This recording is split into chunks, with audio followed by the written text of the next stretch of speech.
Hello, my name is Ben Kaluza, and welcome to the Behind the Stream podcast. In this series, I talk to streamers of all sizes about their stream, their offline content, their growth strategies, and much, much more. In this episode, I talk to a streamer who goes by the name Capatain Sexsea. And if you're looking to understand how to develop a streaming persona coupled with super high production value, this is your guy. I hope you enjoy the episode. If you do, please consider hitting the like and subscribe button down below. And if you don't, I'd love to hear why in the comments. So without further ado, let's get into the episode.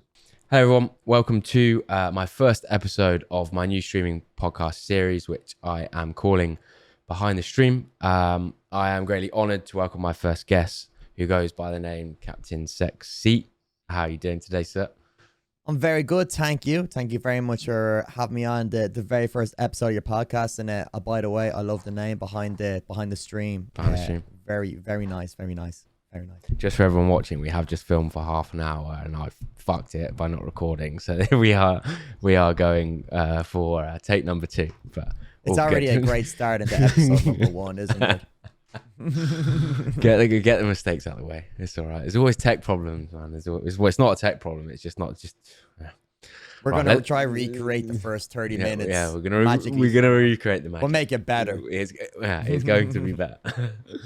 Right, let's get into it. Right, first, let's just go straight into you telling me and the audience kind of a bit about yourself, your story, kind of what inspired you to start streaming, when did you start streaming, what sort of games you play, and yeah, just anything that you want to add in. Sure. So obviously, my name is Aaron. It isn't Capatain Sexsea. My parents weren't psychotic and named me Capatain Sexsea, just so everybody knows and it's clear. Anyway, so yeah, Capatain Sexsea is a name which I developed when I took up wrestling in 2016. It was my character persona I wrestled under. So yeah, I wrestled under that persona for like 4 years, and then lockdown occurred and all wrestling became cancelled. So I kind of was like, what do I do now? And that's when I decided to take up streaming, but it wasn't just something random I did. Gaming has been something I was always very enthusiastic with in all my life. I always gamed since I was so young. I just like Sega Mega Drives, Nintendos. Multiplayer online gaming really grabbed my attention. I remember I was like in school and someone showed me like you can actually play with other players online to talk to them. It blew my mind. I was a boy that used to go to bed at 10 p.m. every night, and all of a sudden now I'm going to bed at 2 a.m. every night, just staying up, just chatting shit to these Americans on a game called Ghost Recon. Then I got really into Call of Duty. The first one was World of War. Loved it. And played all the way up to... brilliant one. Then played all the way up to Black Ops 2. Played that competitively for a little bit.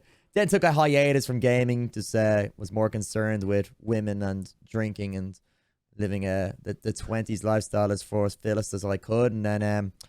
then obviously I got into the wrestling, and then obviously COVID came in. I was like, I might kind of get back into gaming now, and bought myself an Elgato. I whipped up a stream, and then I decided, you know what, I'm not going to do it as Aaron. I'll do it as Capatain Sexsea. I'll try something different as I see, try kind of captivates people's attentions. And so I set up this whole kind of production of me being on a boat and this whole kind of virtual experience for people to kind of see, and very Dr. Disrespect inspired feel and look and persona, which I kind of I watched a lot of them before I started streaming, so it definitely was a major inspiration there. And that's how pretty much I got started, and that's pretty much how we are today at this moment. Nice. So just like talking about your stream persona there, like how did that come about? You said you kind of took some inspiration from Dr. Disrespect. Like, why did you think kind of you wanted to go down the route of having a persona, and kind of how did you develop that? How long did it take? Was it overnight, or was it like a quite a long period of time before you was like, yeah, I've nailed it, this is what I'm doing? Yeah, well, I wouldn't say I'm nearly like acting 100%. Like, it's pretty much myself, but then when you put the captain hat on, it's nearly just myself turned up a few more notches with a lot more caffeine in the system. So pretty much very is me, but kind of how I acted on stream more so.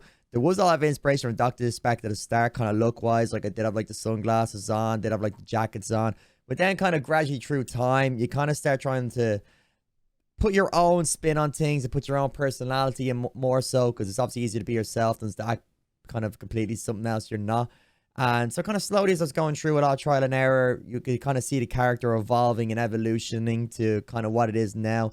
But it did take the course like nearly a year and a half to kind of get to where I am now. We're at a stage where I feel like, no, this is what the kind of Capatain Sexsea is. This is what the character is.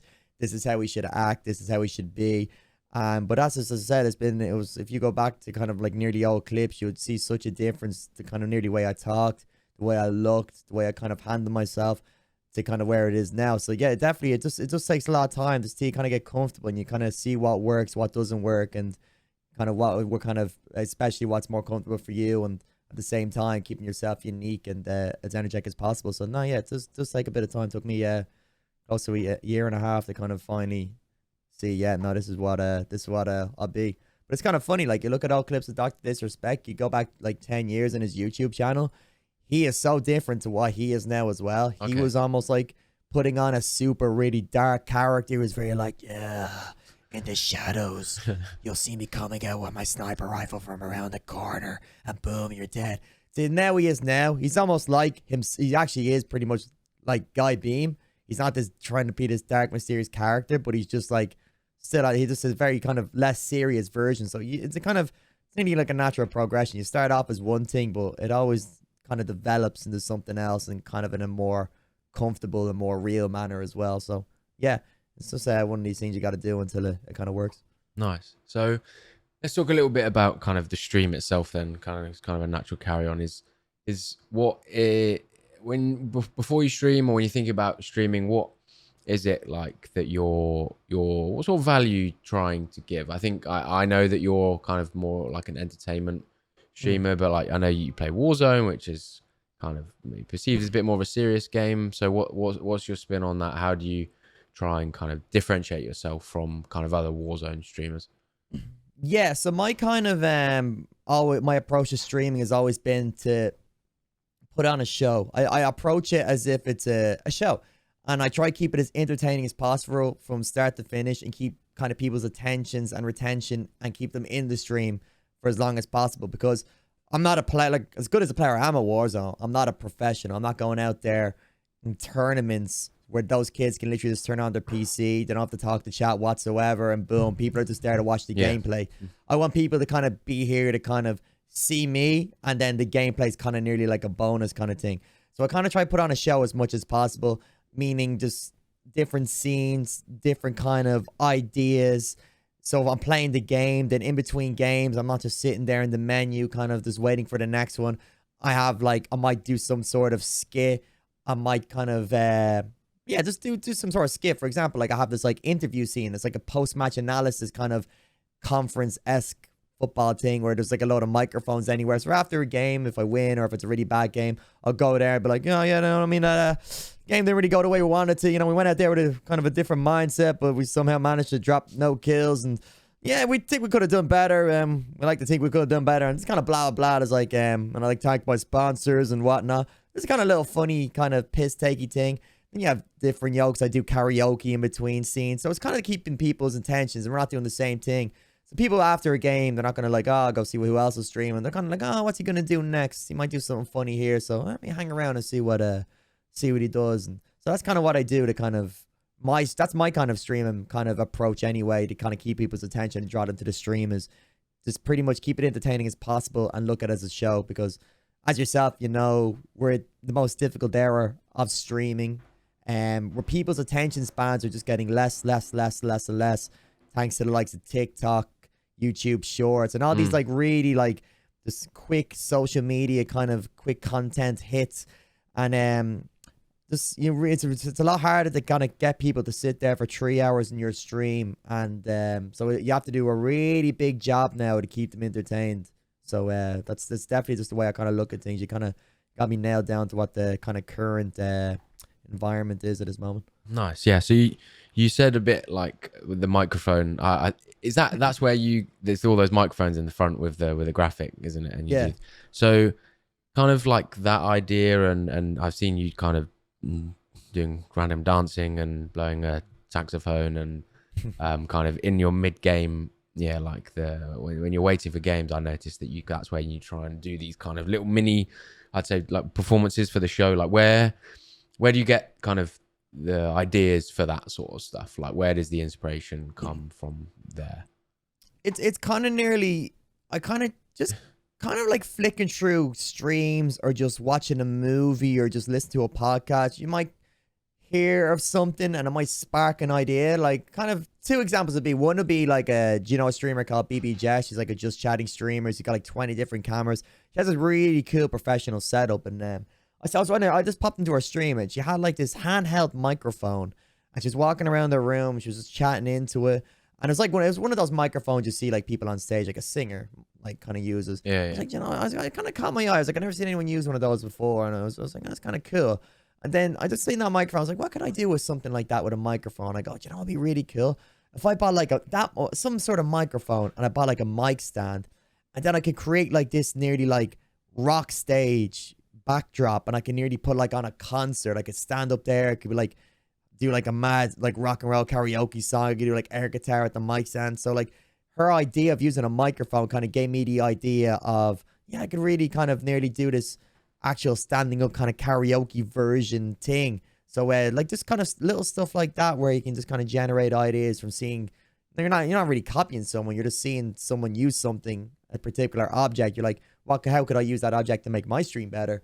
And you just kind of incorporate into yours. So that's the kind of the way I'd always approach it. I never really just kind of sat down and go, you know what could I do next to improve my stream? I kind of just wait to see kind of this ideas pop in my head, and once it does, I'm like, oh, give it a go. But then not every idea does really hit the ground. Some ideas kind of do flop, and some ideas you might say, it's potential, or some ideas absolutely are just brilliant, and you're like, oh, this is a really good one, and they work out really well. So yeah, it's still a hit and miss. They're not always guaranteed to work, but you know what I mean? Like, for example, like I invested money in the microphone. I don't know if it really worked too well. I thought it was Wait, good. what? Another microphone? It's like let me grab it. Yeah, grab it. This is like the standing up microphone. Oh thing. shit! It's like a proper microphone. Yeah. Well, it's only cheap one now. It's not Yeah, like it was. I was like, I only bought it for like a few quid, but I had to buy I had to buy like a separate audio interface for it, because obviously the Go XLR only has one XLR input. Yeah. I had to buy another audio interface for this and the mic stand. So I kind of probably spent close to nearly 100 quid just on this idea. Okay. You know what I mean?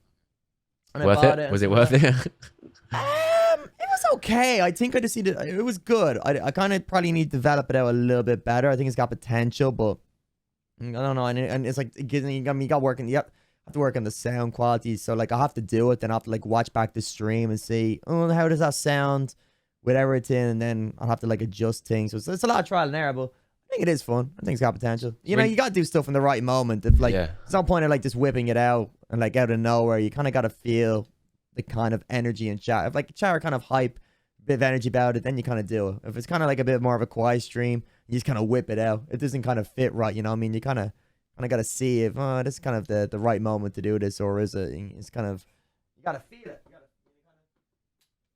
You gotta feel it out there. So do you find that your community like have some certain things that they like you to do, or they egg you on to do? Is there like some staples in your like show that are like your go-tos, like they want you to do this certain thing that you maybe do? Yeah, they love karaoke, like like where I'm on like the piano, and I'll probably get like some instrumental piano song and just sing along to that, or sometimes just whip on Spotify, put on a random song. It might be just guitar, but it's pretending playing piano anyway, so it makes no sense. But yeah, they like the kind of singing, the karaoke they really like. They enjoy that, so that's definitely something they kind of really like seeing and doing. Nice. So like I've watched your stream many times, and you seem to have many different. I've never seen someone have so many different green screen scenes. Like who's doing those? Are you doing them, or are you getting someone else? No. I wouldn't even have a clue how to make that. No, some lad on Fiverr. They're good. They're very good. Yeah, no, it's Fiverr, the best website in the world. Get everything from Fiverr. My YouTube edits are from Fiverr. My thumbnails are from Fiverr.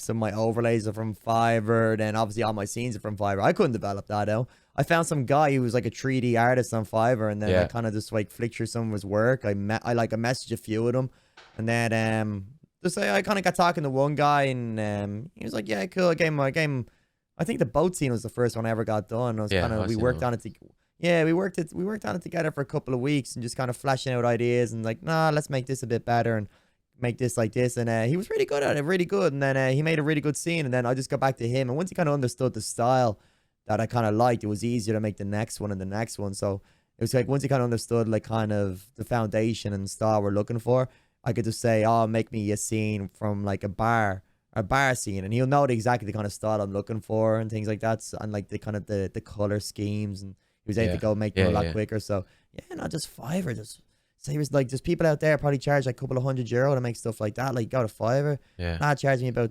20-30 quid for it. It's great. Bargain.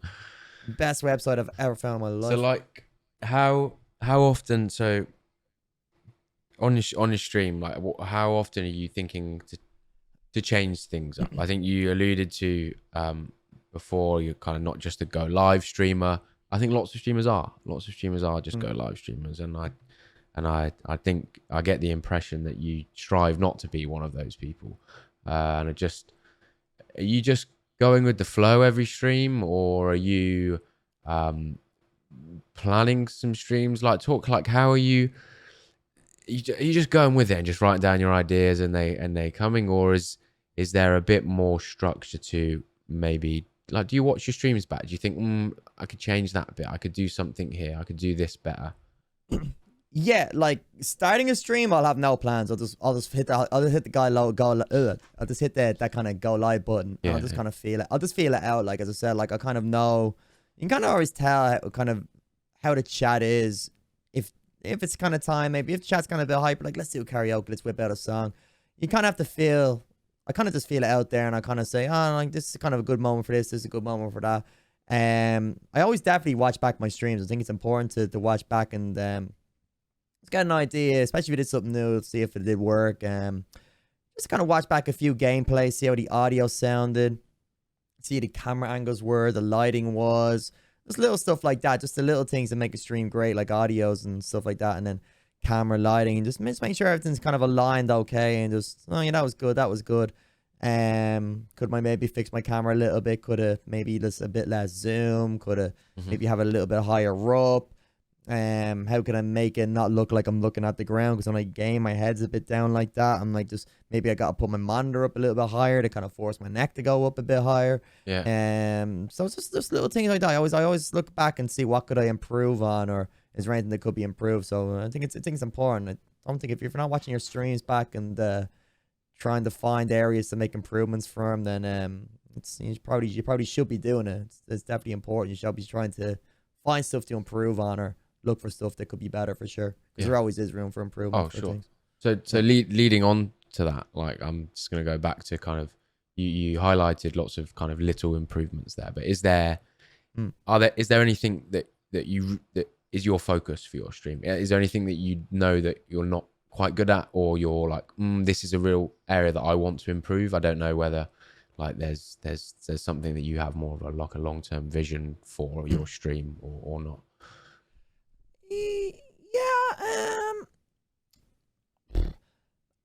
I think sometimes I notice like I might be in the midst of a conversation, but I'll always have my eye on chat, and then I'll see a message come in chat, and I nearly stop what I'm talking about and then respond to that message, and then I nearly just totally forget the thing I was talking about. Won't completely forget about it. I just like completely just skip off it and just move to whatever else. Then so, but like I might be in a conversation like with something pretty valuable. I'm like, oh no, blah blah blah blah blah, and then someone in chat like, hey, what's up? Good to see you. How are you doing? Welcome in. How's things? And then just like completely just, you know what I mean? I think it's important. Like sometimes you remember like people are watching you individually, so you kind of, it's not like a group of people collectively watching you. It's like these people are all mostly alone watching you. It's not like 1,000 people in one room or 100 people in one room watching you. It's where that kind of stuff you get away with, but you kind of got to remember, you need to look at it that you're streaming to that kind of one person. So like kind of try not to get distracted too much, and if you're kind of talking, make sure you finish a point or a story, make sure you finish that story. That person might want to hear it, they might have been really into it, and then all of a sudden you just gone off it because you just got sidetracked by a message that came in, and they're like, oh fuck, like I kind of wanted to hear what he was going to say there, or I was really enjoying what he was saying there. So yeah, just kind of, I definitely do that, because sometimes you see a message come in and you always want to be like really quick on the ball or responding. So it's like it's a kind of like a double-edged sword. You do want to be quick and make sure someone does message that you do acknowledge it. You don't want to ignore it completely for a while, and then they're like, "Ah, you didn't see my message. I'm just gonna fuck off." So yeah, it's definitely something you gotta try find a balance to, or yeah, that's definitely what I kind of like try work on more. So how does that come in when you're doing your performance then? So because in these periods of times you're not reading chat, right? And I've seen like they're putting in loads of kind of emotes and stuff, and it's like hype. Do you almost kind of expect them to expect that you're not going to see their message as it goes up, or like when you then sit back down and done the show, how are you then gauging, you know what I mean, like what messages to read, yeah, like, or like how do you do that, like? yeah, like so, like if I'm doing, sometimes I'm doing karaoke, I'll just, even if I'm singing, I'll just throw like I'll read. Sometimes I just read the message while I'm singing it as well. Sometimes because if I see it's quite funny, or just shout out their name or respond to it. Yeah. If I'm doing something like one of those like boat party things, obviously I can't read. Well, I can see chat, but I can't really respond to chat when I'm doing like blowing on a saxophone thing. So I generally will. I kind of like flick the chat and I kind of look and see if there's anything important. But if it's all just kind of like, hey, this is pretty cool, I can't really, like, unless it's only a few messages, I can go back and respond and go, hey, thanks for that. But like if there's a good few of them, then like I kind of just like, I'll just kind of might just leave it and just kind of continue on forever chat is at the moment in time. Like I think they kind of understand. But yeah, it kind of depends. It kind of, as I said, depends how what's kind of happening at the moment in time and stuff like that. But I generally will try read everything and kind of respond to everything as much as possible too, though. I think one of my favorite things that Twitch introduced not so long ago was the new chatter kind of thing. That I think is one of the best things, because I think they're the people who you do think sometimes want to make sure you do just say hello to them, where they might not come into your stream as a first person and they probably got no idea what's going on, and oh, I love it. That's a great feature, because you can really make a big deal about that person, because you know 100% it's the first time. You're like, hey, welcome in, how are you, how'd you find the stream, hope you're having fun, and stuff like that. You can really kind of bring them in and really make a big deal about them when you see that kind of first time chatting. So no, that was a great feature that came in. Great feature. Yeah, I think so, because at the end of the day, if you're looking at retention and you got to make an impression on those people coming in, like come straight away, and if you don't, they won't be back. And I think that is a tough thing about streaming, isn't it? It's like, depending on the moment when they come in, it might not be the best time to come in, and they get a bad vibe from you, which I think I talked about this in another podcast before. It was like people come into your stream and they'll probably judge you. They'll probably give you about 10-20 seconds to kind of like, oh, like impress me. Yeah, you know what I mean? Why should I stay here? So like it's and they might not even chat.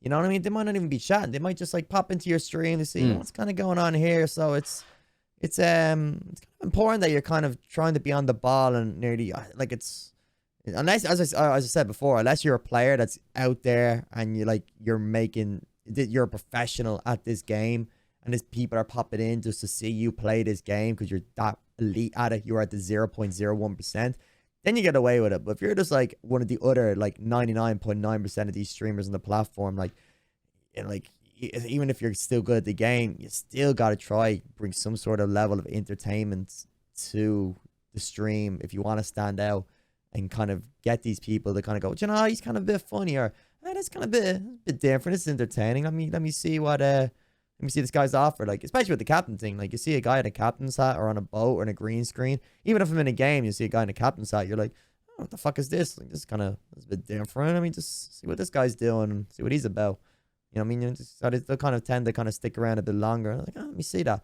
So yeah, kind of, I'm not saying that now everybody's got to go stick a fucking captain's hat on. They kind of draw people's attentions, but like, you just kind of think of ways which, like, if someone's popping to my chat, like, would they stay here? Like, you know what I mean? So, because I'm sure you people flick through streams all the time. You're like, crap, nah. You gotta look at the streams that made you actually stay in, and to ask yourself, like, why did I stay in this guy's stream? Like, what made me stay in this guy's stream? Like, kind of try and incorporate something like that into your own.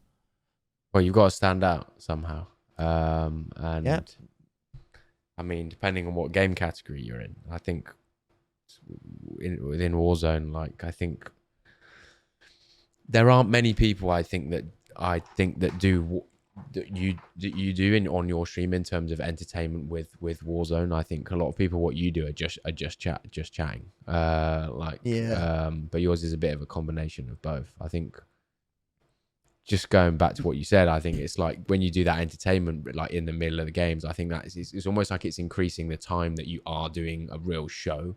And so if you can increase that time, then you probably increase the chances of keeping more people that have come in during that time, right? Rather than you just kind of sat there like playing some music and just chilling. I used to do just chatting streams like a year ago. Okay. Like for like nearly like a couple of months straight, like just chatting. And I had good viewership from it as well. And then like I was just bored. I was like starting the streams. Like, what the fuck do I do? I was like sitting here chatting. I was like, what do I do? Like, I want to play games. So then like obviously I started playing games more, and then like you see a viewership drop. And that's it's kind of a thing with the character as well. I think, as you said there, I think characters do really well in just chatting, because people are like, oh, this guy's funny, let me chill with this guy. But then those are the people then who don't really want to see a game. So once you game, they're kind of like, adios. And kind of, I want to kind of just, I don't really want to watch people play Warzone. And then the people who want to play Warzone or want to watch Warzone, they're not really into the character as much. They kind of more want to, they kind of enjoy the game, but they're not really into much in the character. See how people are kind of flicking through who want to watch Warzone, and they need, I don't know, it's kind of like, they might see a guy in a Capatain saying, oh, that's kind of a bit cringy or weird, and they might not really give you a chance. So it's definitely it's definitely a very niche audience when you try play a game and do it in a really character at the same time.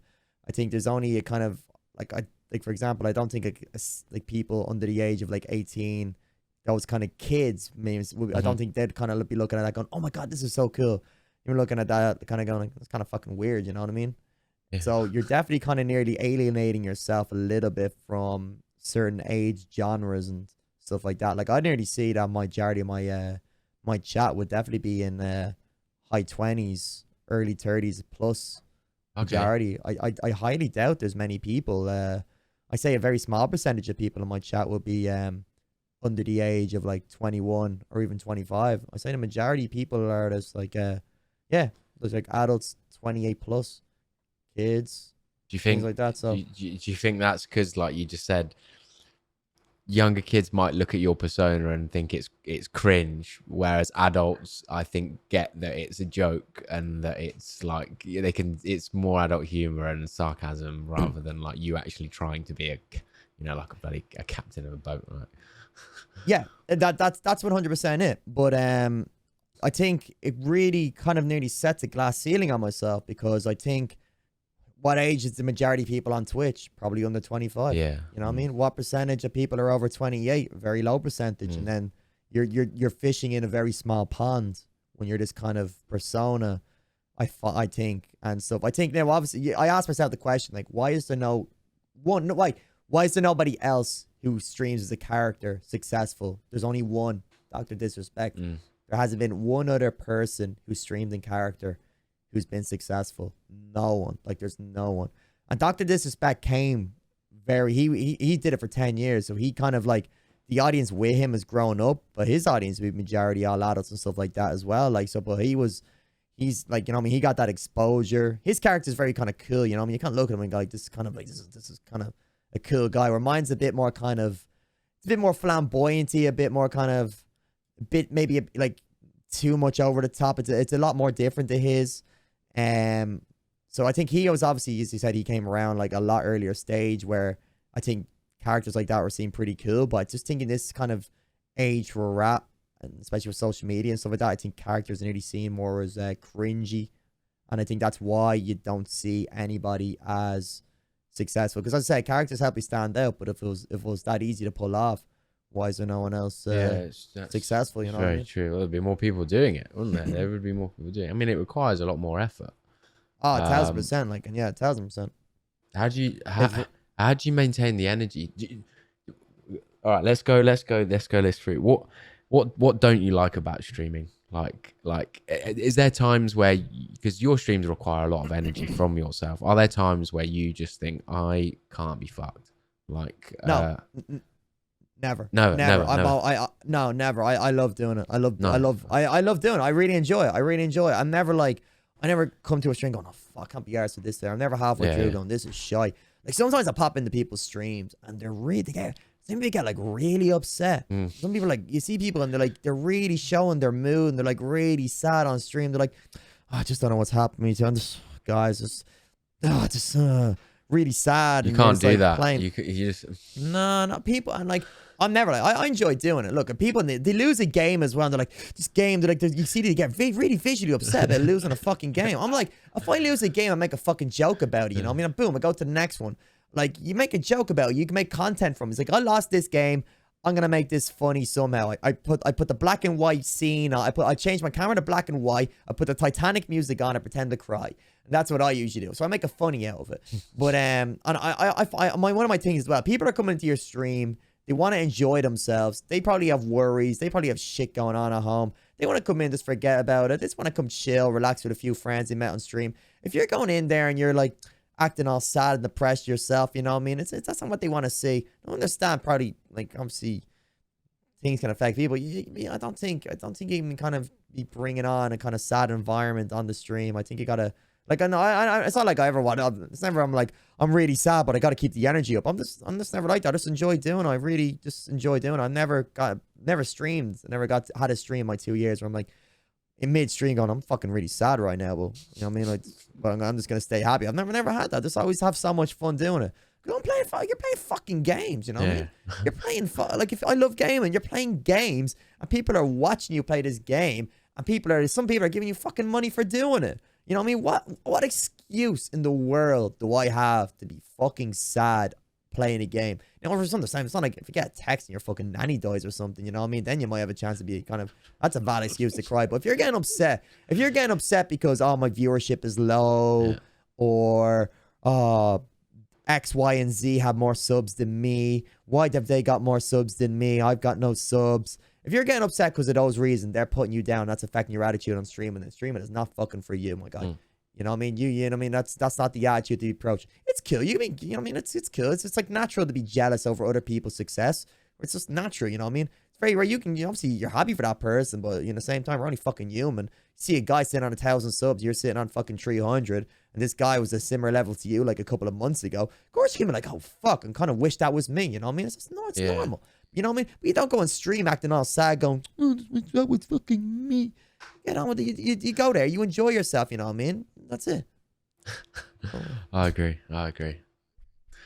So like, just going back to just what you mentioned there, like viewership and stuff. Had it in my notes. I did want to ask, like, what are like your thoughts on viewer count, like your viewer count? Do you keep it on? Do you turn it off? How do you care about it? Like, in a way that's like, well, it does kind of show progression as a streamer, but like, how often do you actually really look at your viewer count and go, okay, I'm not making progress here. That's okay. I don't care. Or you think, I maybe need to change something up here. Like, I don't know, just interesting to hear like how it affects your thoughts and motivation, etc. Yeah, well, I keep my viewer count on. I know a lot of people preach online, turn it off. Yeah, they all feel do. So much better mentally. I keep mine on. It's statistics. I can't say certain words. Statistics. Okay.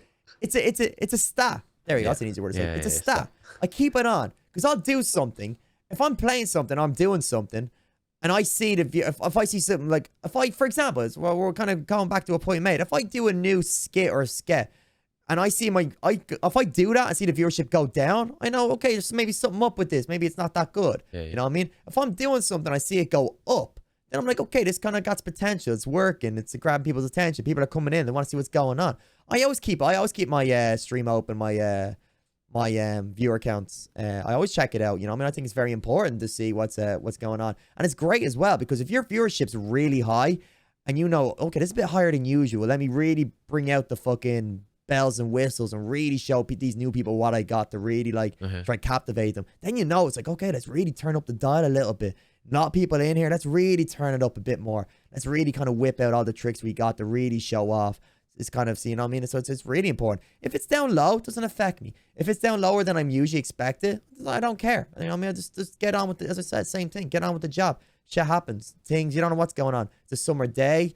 It's people are going out more, especially in summer. Like everybody's stats are down, you know what I mean? Yeah. My stats are down. Everybody's stats are down. You know what I mean? You see your numbers. You're like, it's a bit down, but like at the end of the day, you're like, But then as well, it's good. You're like, okay, let me try. What's going on here? You always ask yourself questions like, what's going on here? Why is my viewership not kind of as high as I want it to be? Why was it high last month? Why is it not high this month? Am I doing something different? Maybe I'm doing the same things the same too often. Should I change something up a bit? Because you know yourself, when you watch, like when you come into a person's stream, the first month you're like, oh, this is great. But then after a while, you've seen a few other streams, like, it's kind of repetitive. It's kind of the same thing, you know what I mean? And you don't be there. You just kind of flick in every once in a while. You're not spending as much time there. It kind of goes back to the attention span people now have and whatnot. So it's kind of just figuring out, like, just different. Then you kind of look at different strategies. Like, what can I do maybe to bring people back or keep people more kind of captivated and things like that? And do I try play a new game? Do I try, like, it's good as well because you play, especially on Warzone, like, you notice little things. You play Caldera, you might see your viewership drop a little bit, and you're like, okay, maybe people aren't really that interested in Caldera.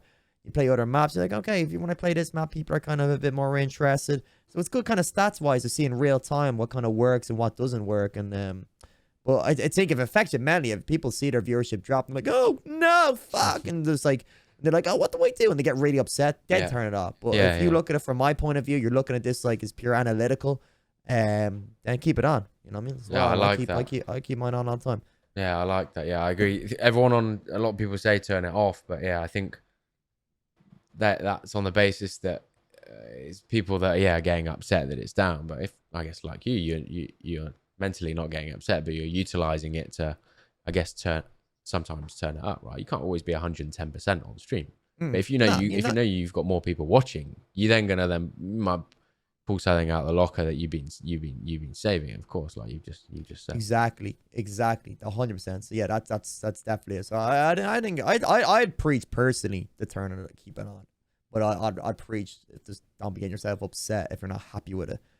So, but I'd be more fucking anxious if I didn't see it on. I'd be like, what the fuck? I'd be like, what am I on? But kind of like, be a bit more jittery. Like, I never liked turning it off. I tried it and I just turned it back. I think I did it first. I think I did it for a stream. And I did not like it. I was like, no, I don't like this. Don't like it. Nice. So just before we go over, kind of talk a bit more about like content off stream, just wanted to ask, like, have you thought about changing game? Like, you talked about viewership, talked about kind of the kind of effects of changing game, of just chatting, Warzone, blah, blah, like, where are you at now in terms of Warzone going forward next year? Like, what do you see for yourself in terms of what you're going to do on stream?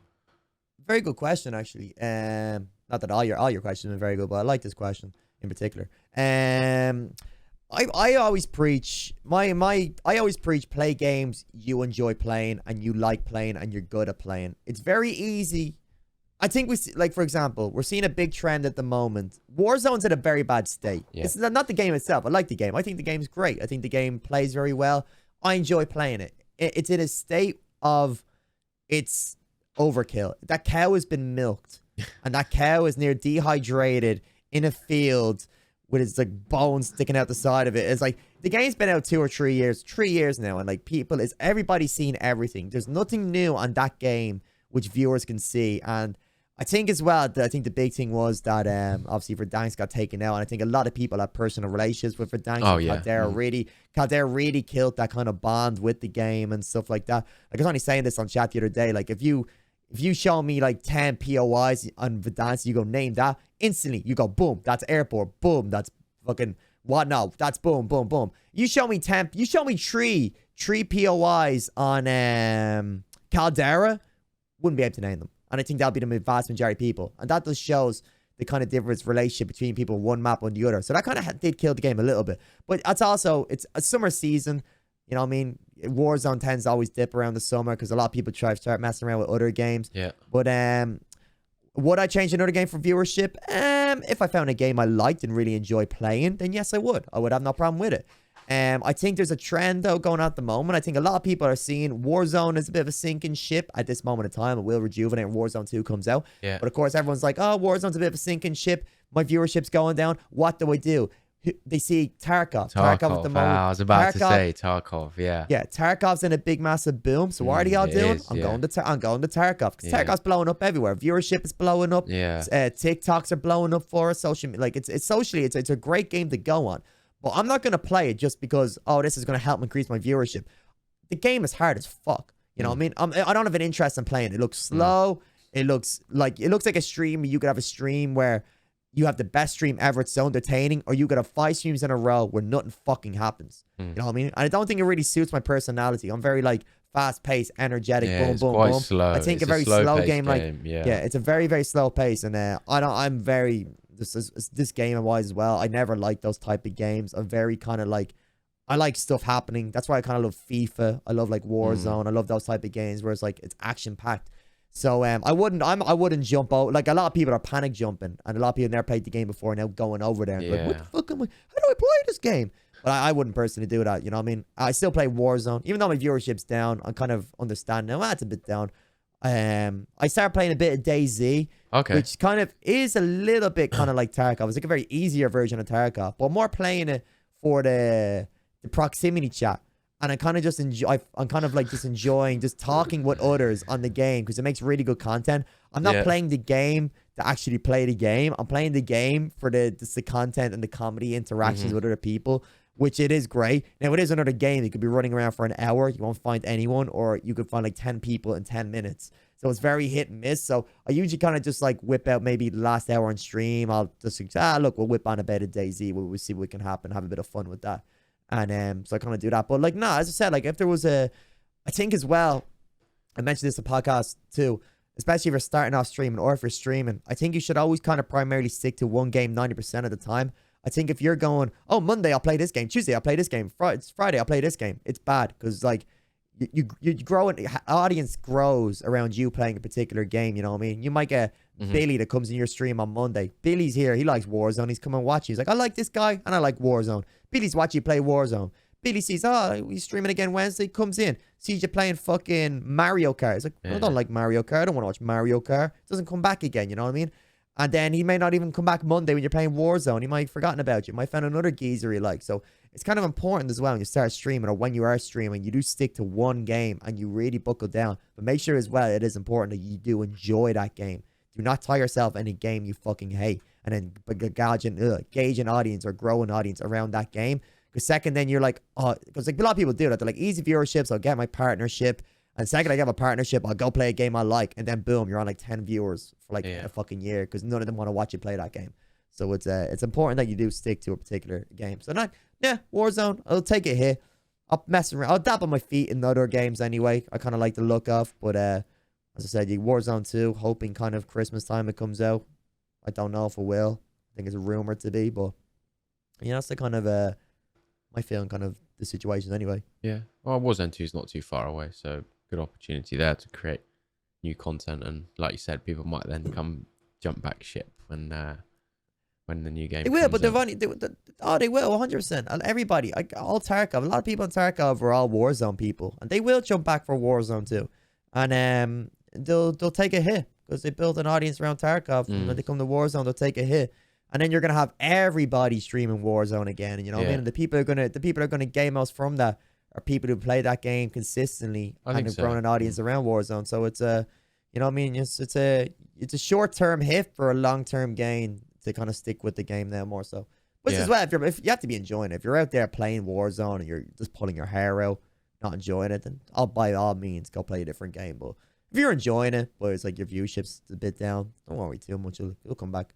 Yeah, I think if you're not a full-time streamer and super comfortable, I feel like it's only until you get to probably 1,000 viewership or maybe a little bit less where you earn you can take hits in changing games and you still be all right in terms of income and so on. So it's not as bad. Whereas like someone below 200-300 viewership, if you change game, change viewership, change subs, like that could be it's kind of then coming quite tight. So it is a little bit of a risk. And then they always go, but like we want to watch you and but then play another game and they're not watching you. Well, like it's like I'll be very like that. Like I love watching Doctor Disrespect. I love it, but I love when Doctor Disrespect's playing Warzone. He plays Tarkov. I can't watch it. Yeah. You know what I mean? And like I think he's a great character. So you know what I mean? If I'm like that to him, or other people are like that to him, then you know what I mean? Everyone's like that to People everybody. like You know what I that mean? to you, So yeah.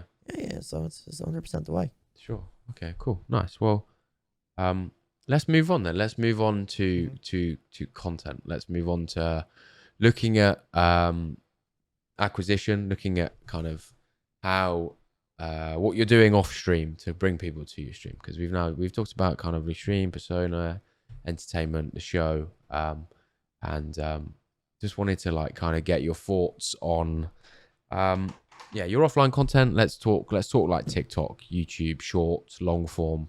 I think everyone's favorite TikTok, right? The algorithm.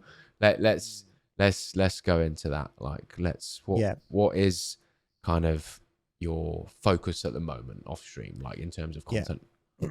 Content is very important, and it breaks my heart seeing people who claim to be full-time creators and they stream Monday to Friday and they don't put a fucking lick of content out, and they then wonder on stream, why aren't I getting any viewers? Why? They wonder, and it's because you're streaming 5 days a week and you're not doing anything after you turn off that stream, and it breaks my fucking heart. I stream 3 times a week, and any part of my spare time I'm making content. Any successful streamer will say content is the backbone and foundation to any successful stream. Very, very few streams out there, very, very few have become successful off the basis of just streaming. Some have. Those days are gone. Those days are gone. Very few now. Content is so important, and short-term content is the absolute meta and beast in today's thing. As short-term as diminishing it has been for like people's retention and people's like concentration and like kind of like concentration spans, it's also an absolute amazing tool to use to get people to come to your stream. And TikTok is the most absolute beautiful beast of an app that could ever be utilized. And if you're not utilizing TikTok, then you're just, I don't know what, it's insane if anybody's not on TikTok and you're a content creator. It is, you could put one video and you could be a superstar overnight. It's just got that potential. It's crazy. So the content is just so important. And my approach to it, I try nearly get something out every day on TikTok. Nearly every day I try to get something out. Okay. Sometimes 7 days a week then. Yeah. Yeah. Now sometimes you might have a video. Like it's weird. Like I kind of probably get into how I do it, but like some videos you go into, it might be just a filler. You might be, this is okay. You know yourself. This is not going to take off. It's just okay. And sometimes then you have this a fucking banger of a video that's going to do good and it takes off. But like, no, TikTok is so important. But kind of how I approach my content creation, mainly, majority of my content will come from maybe clips, something that happened on stream. Yeah. And then, but I won't just get that clip and then put it in the format for TikTok and then ship it.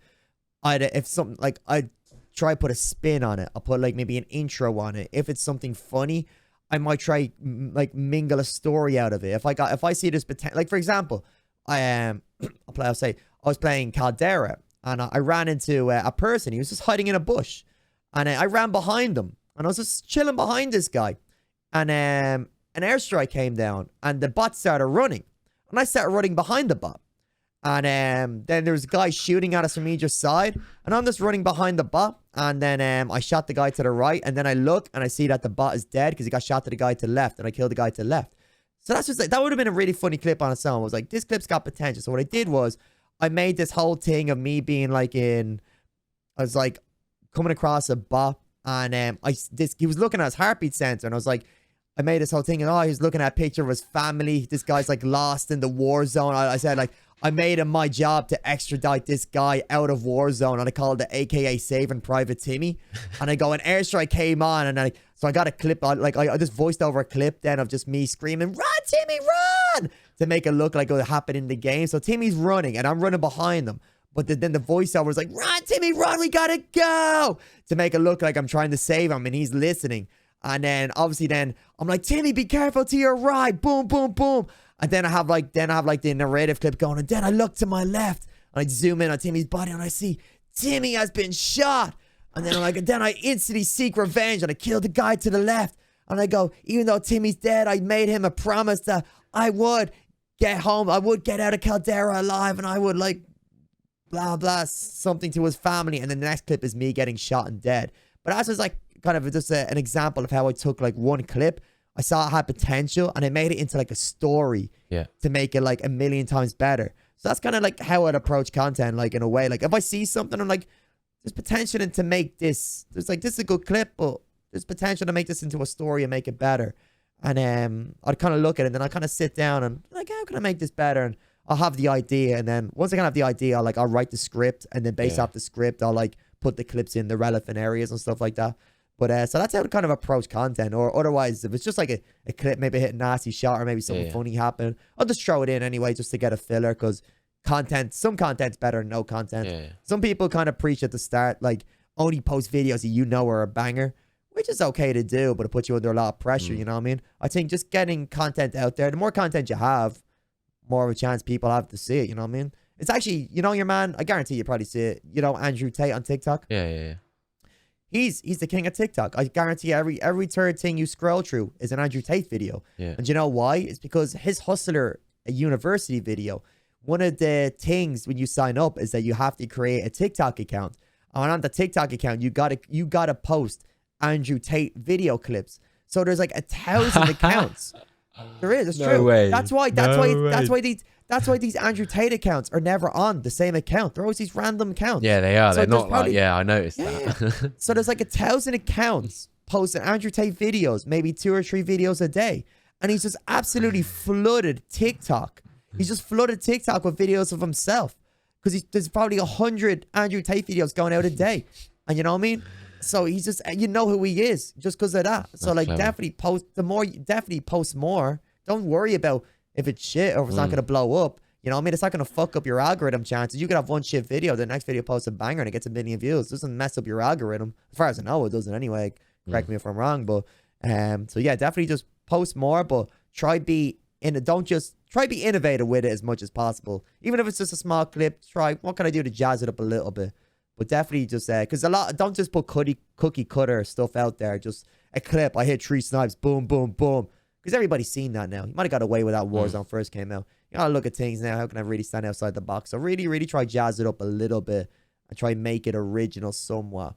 But so yeah, definitely, that's for short term anyway. Long term, it's a different beast altogether. That's a harder nut to crack. It's important because there's great monetary value in it if you can get it to go, but it's a big dedication. So I definitely, if you're only starting off or maybe even mid-tier, let's concentrate on short term. Put whatever TikTok you make, throw it up in YouTube Shorts.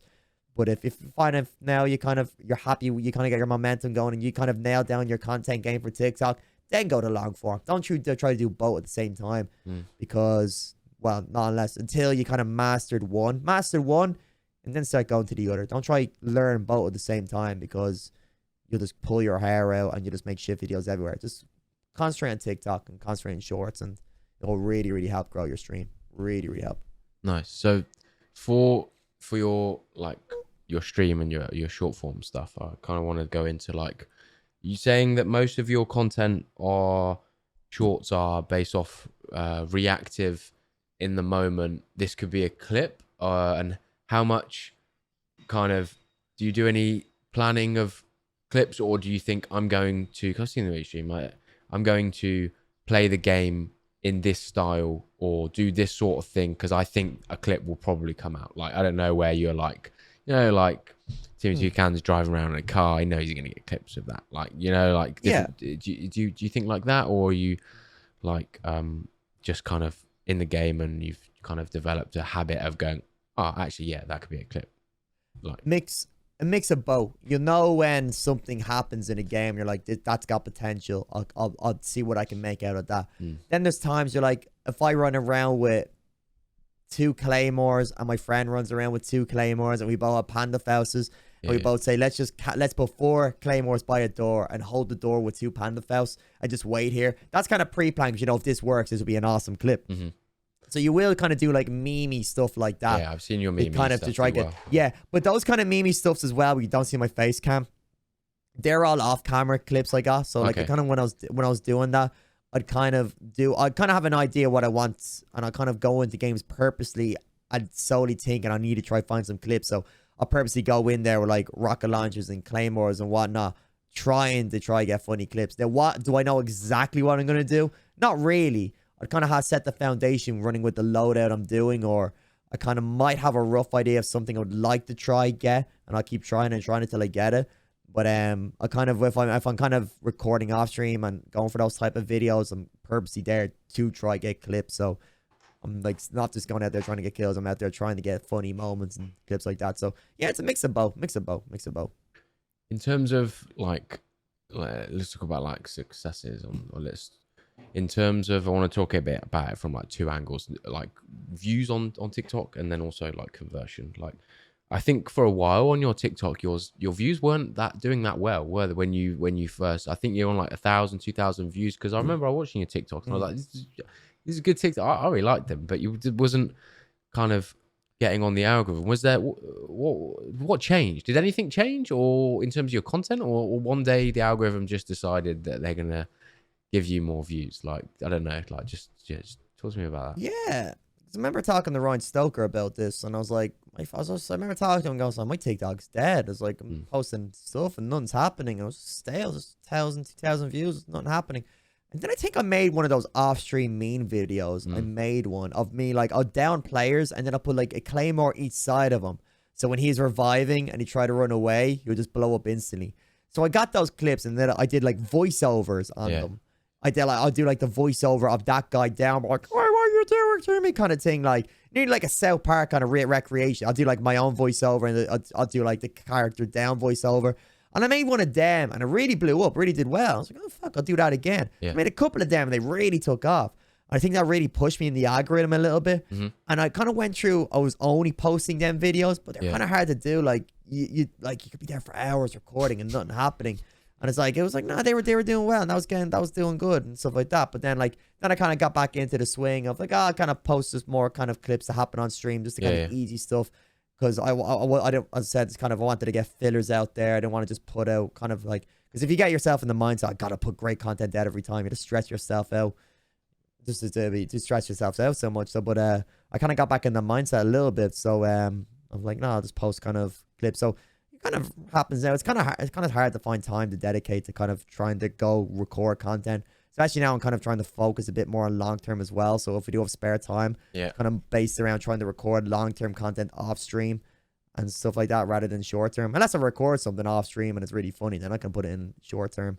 But the kind of voiceover thing was hard to do. It was taking up a lot of time, and it was I don't know. It's you're kind of nearly using the same tactics all over again, and you can kind of see they weren't working as much anymore. But I might go back to it eventually. I think I'm out of the algorithm a little bit now, so I might have to bring out the old tricks to put me back in it. But that's it. Yeah, it's kind of funny when you're in the algorithm, you're in it, but it can be tough to get back in it at the same time. You might need sometimes you need that one video to give you a push, and it kind of puts you in the algorithm for a month. Yeah. But if you're kind of out that, then if you don't kind of put anything else good out in that month, you're kind of out the algorithm.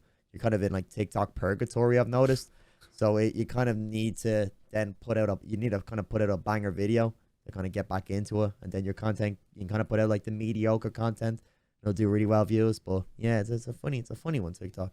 Like, I'm not a TikTok expert by no means. I kind of understanding of the app, but I don't think anyone is. It's a funny thing, but just look. TikTok gurus, I get that. TikTok's like, I don't even. Yeah. Just following basic principles. Exactly.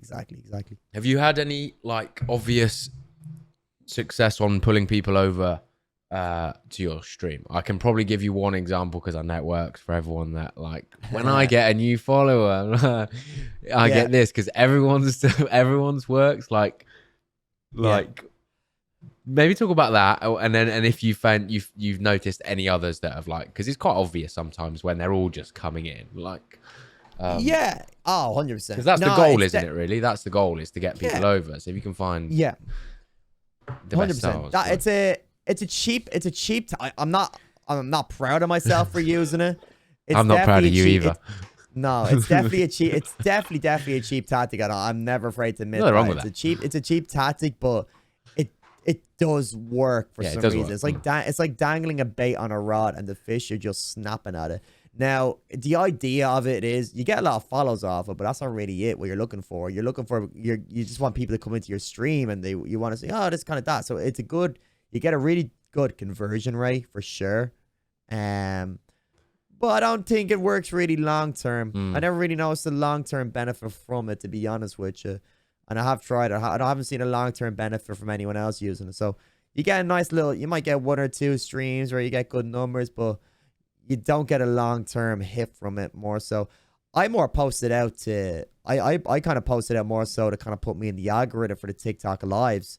Because if you have that out, then you start pulling in a lot on your TikTok lives. And then the more you're on the more people in your TikTok lives, the more your TikTok live gets pushed out.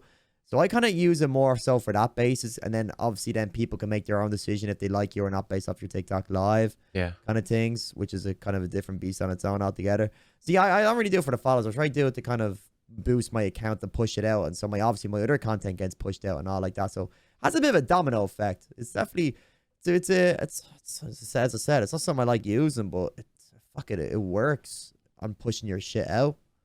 And getting your lives pushed out and getting your views pushed out. It boosts your followers, but as I said, it boosts your followers on Twitch. But I don't really care about boosting followers on Twitch.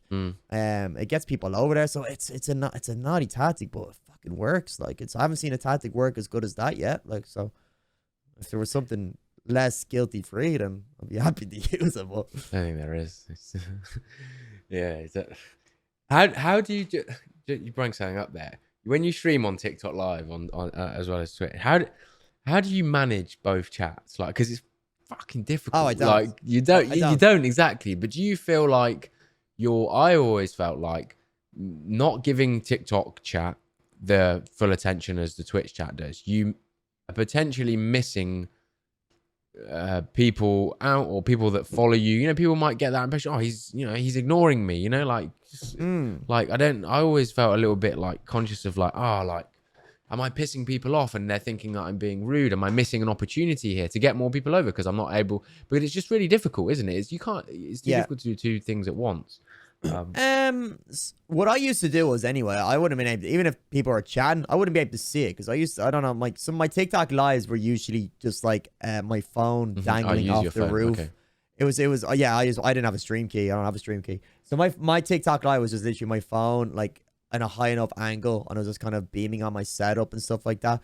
So people just kind of literally get behind the scenes things. So I couldn't even see chat. But it wasn't until last week I actually got access to mobile gaming on my TikTok live. Okay. Which Ryan Stoke actually told me. So a mobile game, what you can do is you can literally mirror. You can just it mirrors your phone. So it's just like whatever your phone sees. TikTok live I have sees. that on mine, So you just go live on. You just go onto your phone. Just open up your own Twitch channel. And put a full screen on your thing, and then they see your whole Twitch. Then your whole Twitch stream. So then it's like a stream key, but it's like the full version, mobile version of it. Yeah. And I only got that last week, and that's pretty good because then people can see that. But since I'm using that, then I can then look at the TikTok live on my browser. Even though I actually didn't realize you could look at TikTok live, my own live. So I have that open now beside my chat, so I can kind of see the both chats now. You have both chats, yeah. Okay. Yeah, I keep both chats open now just for last week. So yeah, that's what I was trying to do for a time. It's just it's annoying. I don't know where you found it, but on the TikTok live interface, it doesn't pop out, and it's really I found it really difficult to like put into a position that was like, you know, like on OBS where you can pop it out, whereas you have to use the browser one. It's really annoying. Yeah, it's really annoying. So the browser has to be a particular size as well. It has to be a particular size, otherwise it closes. And I'm like, what the fuck? I just want to narrow it and put it next to it. I have to, So it's got to take up half a monitor. Like I have the browser minimized, so it's taking half a monitor up, which is annoying. I would like just like a pop-out version. Yeah, I'm sure they'll do that at some point. Yeah, so yeah, not definitely. But I kind of kept an eye on it the last while. I kind of look at it and stuff like that. But like if someone's chatting, kind of have a little looky. But it's great. It's great for it's great. You get a lot of followers off TikTok lives as well. So TikTok like for your TikTok, which is great for your TikTok. You get good numbers off it, so it's good. But especially helps you get into the algorithm. Like I said, if you get into that algorithm, fucking the amount of followers you can get. You know yourself, man. You put all those roses videos.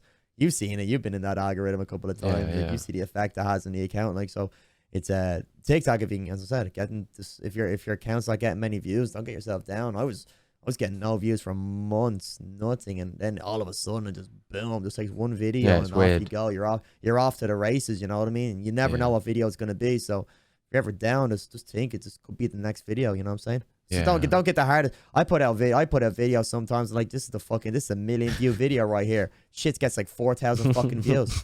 I think I only tweeted about it the other day. I made a video. I was so content. Like, this video is really I saw it. yeah. I was like, this video is really. I said to myself, I was making this video. I'm like, this is an absolute banger video. This is great. I put it on TikTok. Yeah, I put it on TikTok. Right, boom, failed. I was like, no, I'm not giving up. I'm not giving up on this The one that video. you deleted So and posted it again. I did no, I did. Yes, I deleted it, but then I went back and re-edited it. I took like 10 seconds out. I fixed up a load of stuff.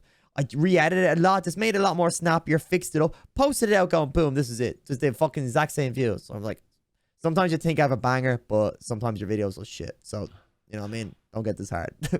Yeah, no, I think everyone has that same feeling of. I find tutorial videos really blow up as well for like Warzone. Really blow up. If you show like a spot.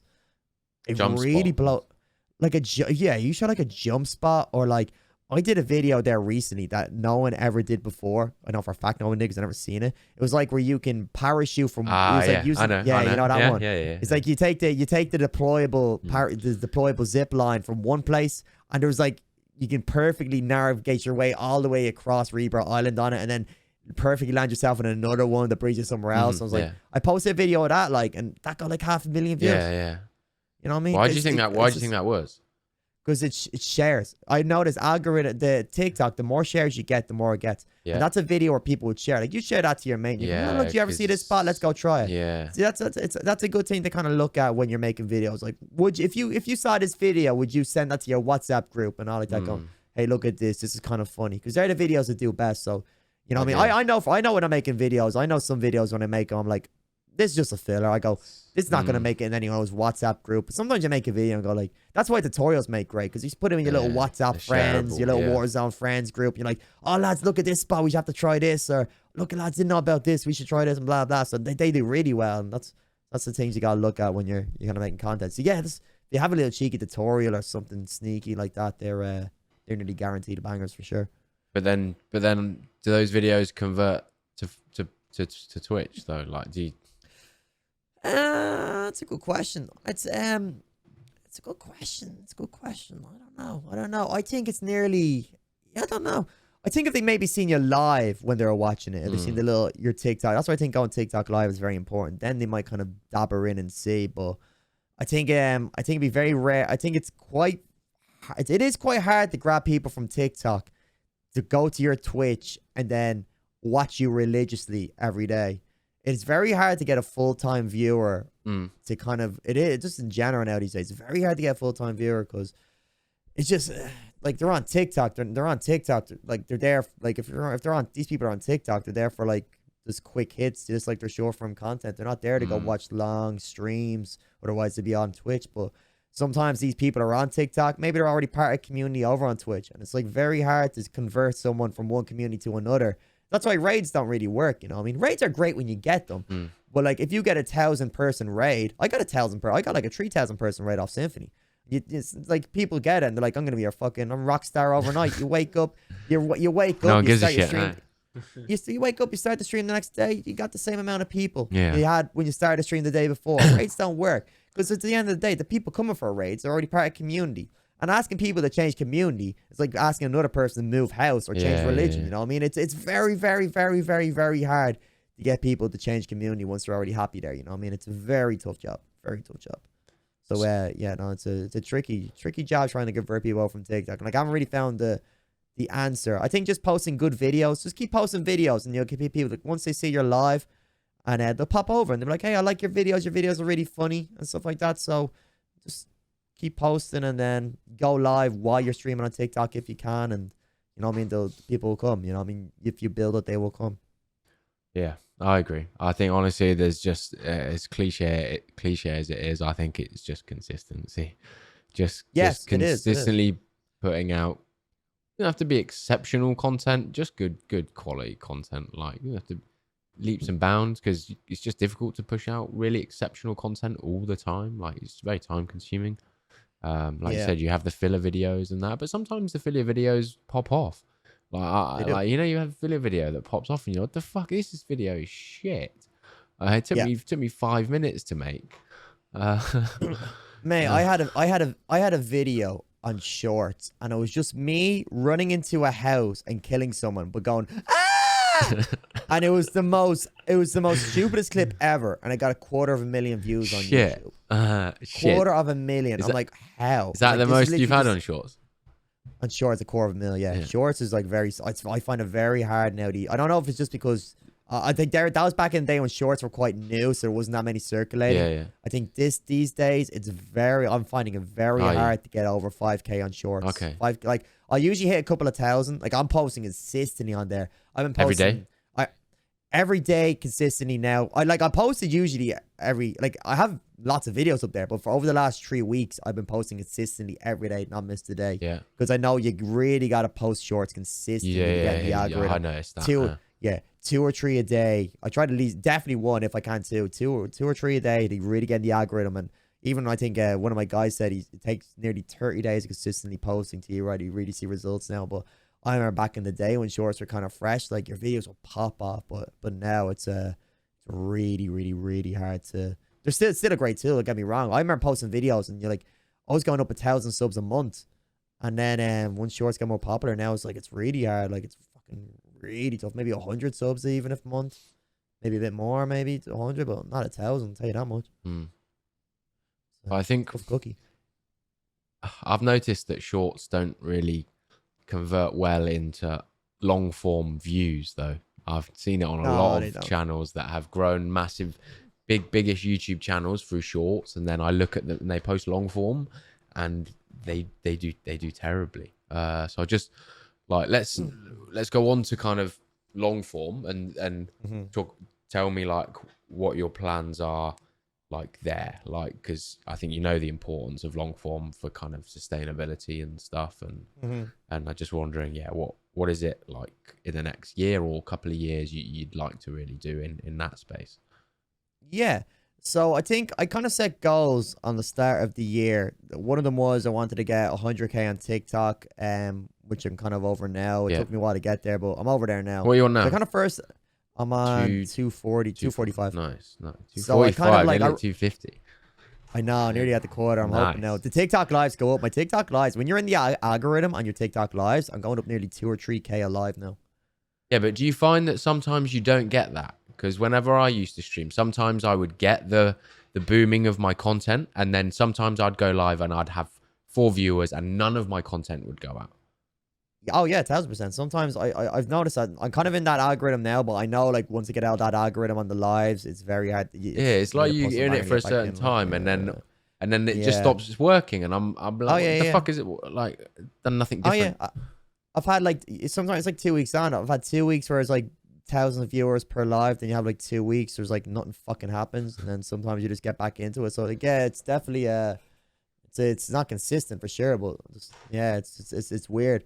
But yeah, kind of going back to that. So yeah, kind of like one of my goals as well was to get 10K on YouTube and try to get YouTube partner, but I kind of put YouTube on hold for like majority of the first of the 6 months of the year.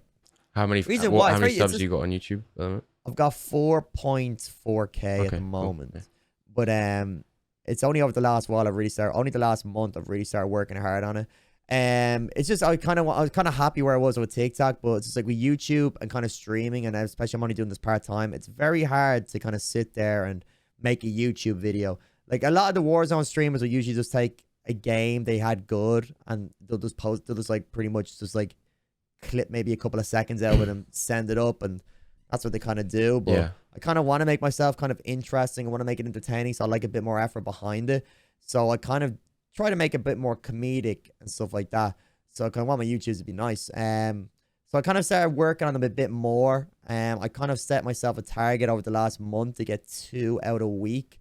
And I found the editor guy on Fiverr actually, and I found a thumbnail person on Fiverr. Yeah. And actually I DM'd them both, and I was like, I got them first. Did it like 1 or 2 works for me? I was happy with them. He kind of the editor kind of found my style I liked. I was like, yeah, sweet. So what I did was I said, here, fuck Fiverr. Like, let's start our own little Discord group, because we can cut out the Fiverr fees. Yeah. So we work off Discord now, off each other. That's why I just pay them PayPal then to their accounts. Yeah. So yeah, I have them. So what I try to do is if I have a good game on stream or a funny game, I'll like send it to them. I go, yeah, just try get that, try just jazz it up a little bit, make it funny, get the personality in there, throw a few memes, blah blah blah. If I kind of see I'm a bit short, I might then record a challenge off stream. Like I try to do like a riot shield and like ninja swords challenge. I tried just make funny videos, just like have a funny few games. Like I did like duos with Ryan Stoker. I was trying to run with like the Akimbo like SMGs, and like the first 2 minutes of the game is just the first 2 minutes of the video is just me and Ryan just dying off the riff. And there's like attempt number 1, we just die straight away. Attempt number 2, we're just dying straight away. First 15 minutes just us dying, just add comedy value. Then the last game we get the win on.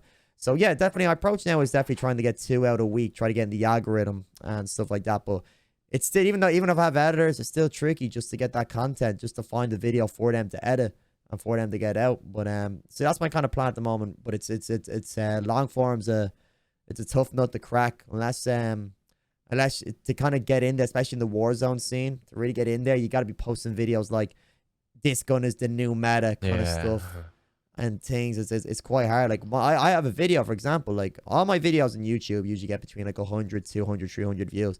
Then I have one that has like 15K because it's an audio settings. It's like hear every footstep in Warzone audio settings. I seen that legit, one. and it ain't a clickbait video. It ain't a clickbait video. It's actually a legit like tutorial to find you the best audio settings for your headset and what I use. And it got 15K views. So, but that's a video people would have been searching up. You know what I mean? And so it's kind of another thing. Like people aren't gonna be very rarely. Don't think really people be searching Warzone comedy. People who go into Warzone YouTube are looking at Warzone loadout, Warzone meta, blah blah blah, and that place just absolutely just saturated with every single Warzone content creator. So it's very hard to kind of break out in the Warzone scene unless you're kind of doing those style of videos. So it's yeah, I don't know, unless you kind of find a niche where you can kind of work on Warzone. Like you need to try think what are people looking up when people kind of search this and would appear on the front page. So it's definitely more strategical, the YouTube approach. Like it's for sure how you look at it. I kind of try clickbait a little bit. I'm like, whatever I'm doing, I'll make sure I have the words meta. I'll make sure I have loadout. I make sure I have the word Warzone all in the title to try kind of push it out there. If people look up Warzone loadout, Warzone meta, that it still appears, and hopefully that the content alone will still, even though it's not going to clickbait it completely, but I'll probably use the gun that's mentioned in the title, but still kind of like they might click in the video and go, oh, that's kind of funny. You know what I mean? So I think clickbaiting is okay as long as you're not like doing something completely opposite. I think it's everyone kind of does it. Yeah, you got to kind of, because right. You got to get them there. You get them in there. Get them to click on the video and then leave it up to them if they like it or not. You know what I mean? Like get them into your shop. Once they're in their shop, they can make a decision. But you know what I mean? You gotta outside of your front of your shop, you gotta do whatever you can to get that customer in there. Right. So final section, we've kind of talked about kind of how you kind of getting new viewers to your stream, kind of then like your stream entertainment through stream engagement, the show, and now kind of just wanted to talk a little bit about I kind of like grouped this into almost like networking with other streamers, like collaboration, relationships, partnerships with brands, sponsors. Just wondering kind of again like how do you go about kind of collaborating with other streamers? Like what's your approach? What are your thoughts around that? What have you done in the past, and what are you kind of wanting to do going forward? Yeah, I think collaboration is I think collaboration's it's good, it's important, it's also enjoyable, but you can't force it. Think finding content creators to play with, it's very hard unless you kind of have a bit of a relationship with them. Kind of just rocking up to a random guy and going like DMing them after off stream, going, "Hey, me and you should play together sometime." It doesn't really work like that, you know what I mean? It's not the way you should approach things. It should be some sort of like natural like kind of formation around. Like for example, like I kind of play with Ryan Stoker a good bit, and how we kind of came across was that kind of just I'll be popping into his streams, chatting, then he eventually came into mine, then he would see my content on TikTok, I would see his. And we just kind of formed a relationship kind of via our streams, and we just decided to play together one day, and we play together like that. I think if I was just to message him off the bat without knowing him, be like, "Hey, do you want to play?" It doesn't really work like that. You need some sort of need to be kind of comfortable with each other somewhat and have a bit of relationship and things like that. So kind of networking naturally, just kind of, if he's kind of just flow into people's streams you like, if you like who they are, you like their streams, just float in there, have fun. Just like chat to them and stuff like that. You know what I mean? Just shoot them a DM going, I like your stream. I'm a streamer as well and stuff like that if you want. And then that happen naturally. I'm not trying to force anything, but it's good. Just naturally make friends, and then just if you like want to stream with them, you stream with them, and through their friends, you might make more friends. You might find someone else. Like I found another guy off my stream I play with a lot. I found him through another streamer who I played with one day, and he was just playing along with us, and I got on great with him, and we played a lot more. We still do.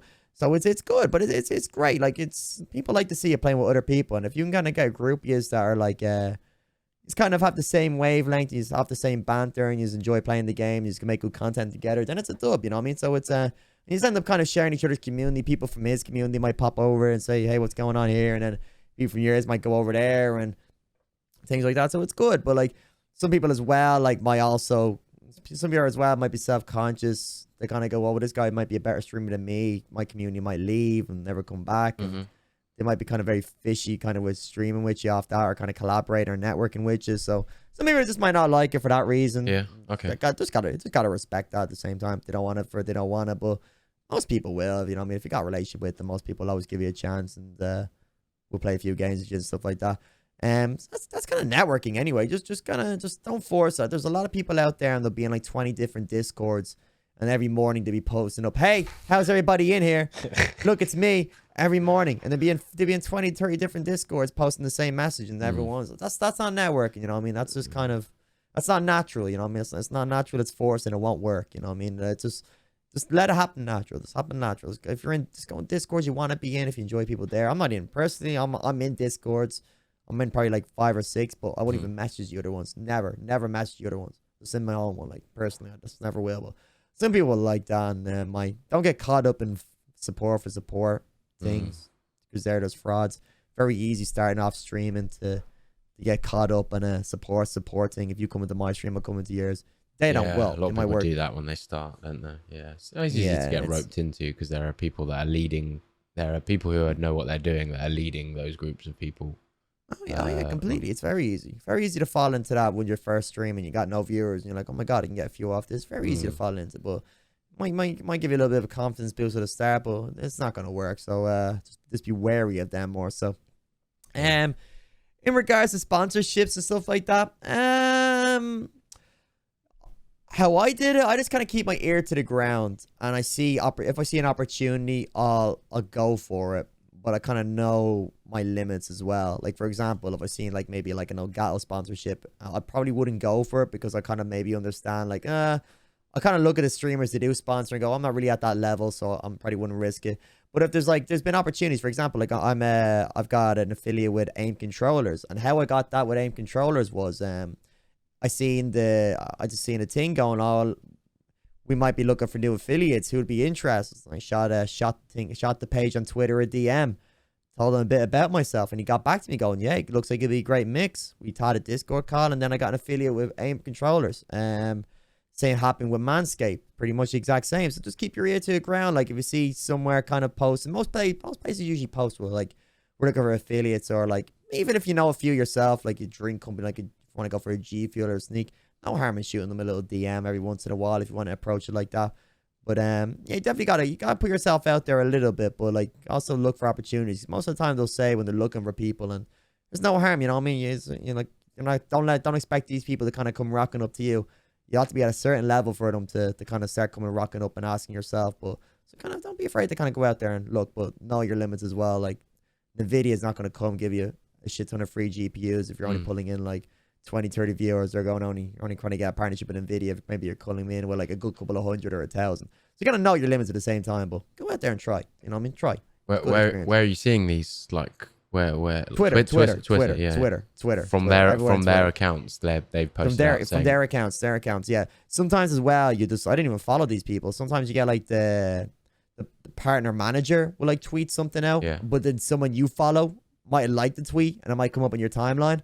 So it's good to follow other streamers as well, just for that, because You know what I mean? You might see something they like that will kind of you wouldn't have seen because you don't follow that other person. So yeah, definitely if you can follow other Twitters. Twitter's a great tool for that kind of stuff. Like Twitter is a very underrated tool. Very underrated tool. It's great. So definitely if you're get on Twitter and follow like-minded, follow all like the big kind of content creators, and then follow the kind of mid ones you kind of see along that you kind of recognize off TikTok and you kind of like yourself and things like that. So yeah, definitely get yourself on TikTok. TikTok's great for finding opportunities. All my opportunities have been found on TikTok. So, I mean, sorry, Twitch. I mean, Twitter. Yeah. It's three T's. Twitter. So yeah, get yourself out on Twitter. It's a great tool. Great tool. Would you do TikTok sponsored videos? Have you had any thoughts around that? I never did one, but like if I got something out of it. What do you think you need for like? Because I find that like even if you have like large amounts of followers on TikTok, you still brands don't for Warzone. Well, for FPS gaming TikTok accounts, I don't often see. I know Ryan's done a few, but I don't see the big accounts doing many sponsored videos, like maybe in compared to other industries, or like it's strange. Like I don't know why that is. I agree with that. You definitely don't. I know Ryan did one for like a lights. He did the lights one, yeah. That's what I was thinking. But you're right. You don't see many of them. Maybe you just why? I don't know. Maybe they know sponsored videos don't really get pushed out that much on the algorithm. They always do maybe shit, people don't like them. Yeah, they always do shit. So maybe people don't like. I imagine the big content creators are probably asking for a good bit of money off them as well. So maybe they know that there's not much value to it.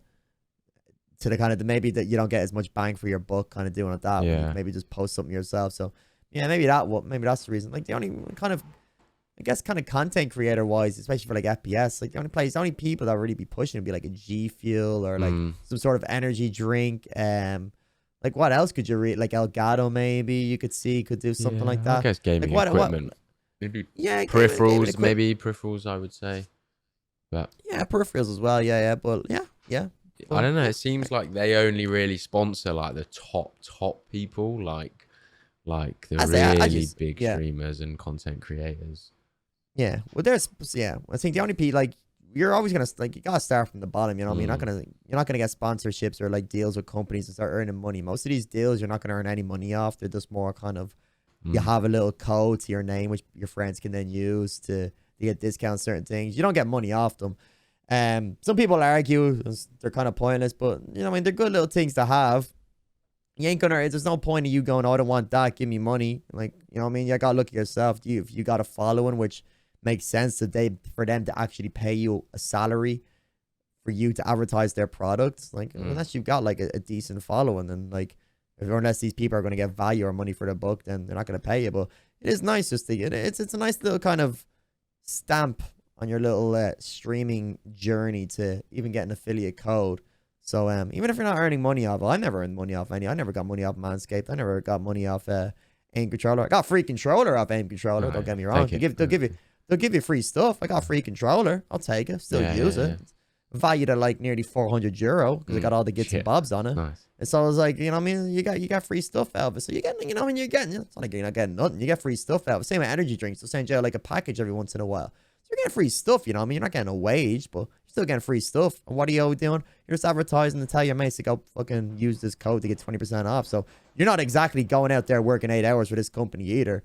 You're probably giving that company like 2 minutes of your time. You have a little banner on your Twitch page, so you're hardly like working your ass off for these people. I mean, so it's a fair trade, but it's nice to have a little code. You know what I mean? It's a nice little stamp of approval to know you're kind of look, I'm at a stage now where and get myself a code. So it's a nice thing. It's a nice thing to do. So don't listen to people that are saying like don't get these affiliate deals. They're not valued.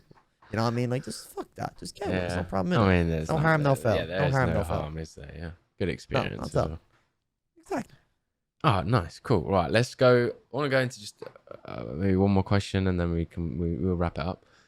Got a bit of an kind of a concluding question of so.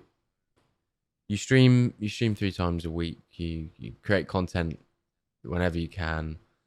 You've got a job, another job. You've got a partner and a kid. And I'm just wondering, like, is there a point in your head where you've set in the future, I'm gonna stop, or I need to be at this point, or are you still in a mindset of taking every day as every week as it comes?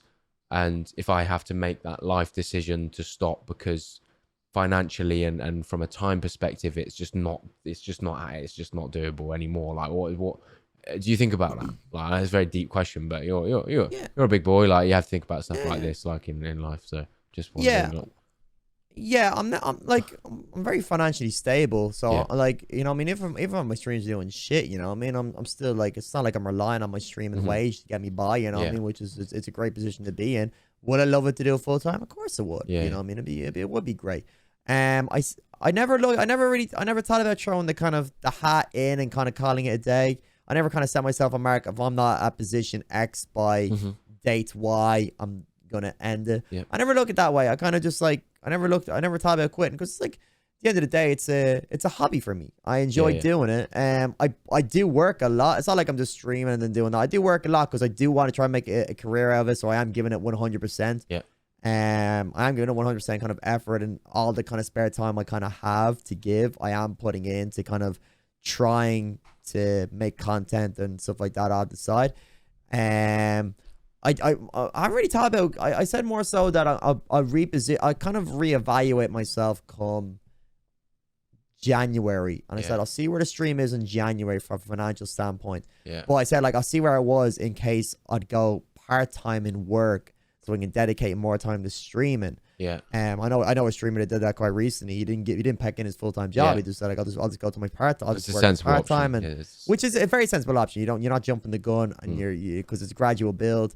So I said I'll evaluate that and I'll see if that's possible, and if it is, I'll take the risk. You know what I mean? Because what do? I could just do part-time my job. I could do well in this. Give it like 3 to 4 months. If I don't notice any increase, then I'll just go back full-time in my job, and then just go back the way I'm doing this. I enjoy doing it, you know what I mean? I enjoy this, no skin on my back. I enjoy doing it. I have fun. As I said, I'm playing games. I enjoy playing games. I like it. Like, if I wasn't doing this, I'd probably just be back wrestling or going back playing football. Like, so it's one or the other. I'll be doing something. I had to be doing something, you know what I mean? I've got an obsessive personality. So I'd be doing something, you know what I mean? And I enjoy doing this, and it's a great career. It's a great chance for a career. There's great opportunities to make really good money off it. And you just never know when that stream could be. That stream could be you never know when that stream could be the one that kind of is the one that starts getting you there. You never know. Like, you know Mr. Gibbon, don't you? Yeah. Mr. Gibbon, maybe not a month ago, maybe a month and a half ago, less than 100 viewers, maybe 200-300 subs. Now look at him. He's like, lad was on like 600 the other day. He's on like 6,000 subs. You know what I mean? You just never know when you post that one video out on TikTok. That makes you the one. You post that one maybe video on YouTube. That's the one. You never know if video post out's the one that actually makes you. You know what I mean? So it's that's the great thing about TikTok. It's a great thing about streaming. You just never know. You could be an overnight sensation. It's possible. It's possible. You just don't know. So it's good. It's good motivation. But like, no, I never really thought about kind of packing it in. I just enjoy doing it. And I said, it's not like I'm streaming 5 days a week either. Yeah, that's right. I'm only streaming 3 days a week, so I'm not like fucking out there powering myself through it and things. So I'm only doing it very minimal. I don't feel a burn. I'm not getting as much sleep as I probably would like to when I'm streaming. I'm working 9 till 5:30 and doing things with the baby, the house, and then I'm streaming at 8:30 to sometimes like 1, 2 in the morning, and then takes me like an hour to cool down because I'm absolutely sweating bollocks. And then I'm going to bed at like 3 o'clock, and then I'm up at 9 o'clock to do it all again, pretty much. So it's like, obviously I like a bit more sleep, and then things like that. But look, you know what I mean? You gotta make some sacrifices somewhere if you want to try take it serious. But no, it's one of those things. You just never know. Yeah, I think the 3 day a week approach it's the approach that I preach. It's like 5 days. No, like 5 days. Like 5 days is like a good amount for stream numbers if you can maintain that, like, and you don't have a job and stuff. But if you've got a job and you need to create content, like 5 days a week is just. You can get viewer burnout as well. Sometimes the viewers see too. If the viewers see too much of you, sometimes that's a bad thing. You know what I mean? It's unless you're already a well established. If you're already a well established streamer, that's okay. But sometimes if you're kind of you're only kind of mid-level and they're seeing too much of you, sometimes it's a bad thing, you know what I mean? Mm. Sometimes if they don't see enough of you, sometimes they really get excited to see your stream. Yeah. Stuff like that. So I've always done 3 days. Even if I went full time, I'd probably only do 4 days. Yeah. I just probably move my time schedule to, I Yeah, probably 4 maybe days do would be 2. good. Yeah, 4 days, do 2 earlies, 2 nights, probably. And I'll just mix it up a bit rather than just 3 nights. Because I see some streamers that stream every day and like have done so for a long time, and I'm very against that. I think it. I think I do not get the appeal of it. Lads, there's lads out there with 800 days streaming straight. I was like, I don't see the value in it whatsoever. I don't think it sets the right example, in my opinion, for living a healthy lifestyle. Because you're an influencer. A lot of people look up to you, and if they see that and they think that's what it takes to be in that person's position, a lot of people can't do that, and from a mental and health perspective, and I think like 3 days, I think you can only go forwards with 3 days a week. That's the best thing about it. You can always make that decision to go to 4, whereas when you go from 5, 6 to 3 or 4, I think you'd then lose viewership. You like question yourself, like you feel like you've gone backwards, whereas I think your approach is right. So you think so in January you're gonna consider maybe going part-time, like that would, I consider it. What would that give you in terms of what would that mean? It means obvious reason you're working less, but like, is that just kind of around 16 hours more like time to do content? Like, just if I went full time, maybe it'd be probably 3 days a week in work, which gives me 2 full days off. I'd probably do like those 2 days I have off, I'd probably do a lot of content. I'd probably wake up still very early, make content till about maybe 1 p.m. Make content to make me like up till 12, then take an hour break, then start stream from like 1 till 5 or 1 till 4, and then have my whole evening free then. So and then and stuff like that. So that's the way I'll do it. I'll balance it. Like I'll split it in 2, so still do 8-hour shift pretty much. Treat it like a working day. 8-hour shift, pretty much 1 half content, 1 half stream, those 2 days. And that's what I'll do. So I'll probably put a lot, but definitely be pushing YouTube a lot more if that was the case. Then I'll probably try to get at least 3 videos out a week. Nice. I think going full-time streamer is easy to fall into the trap of waking up late and then just streaming in the afternoon till late. And I see a lot of people talk about it, like where they just get into these really unhealthy sleep cycles. Well, I think that's the problem with people who don't have any, like, I think when you have the pressure of a mortgage, a kid, and a partner, you need to like literally get money.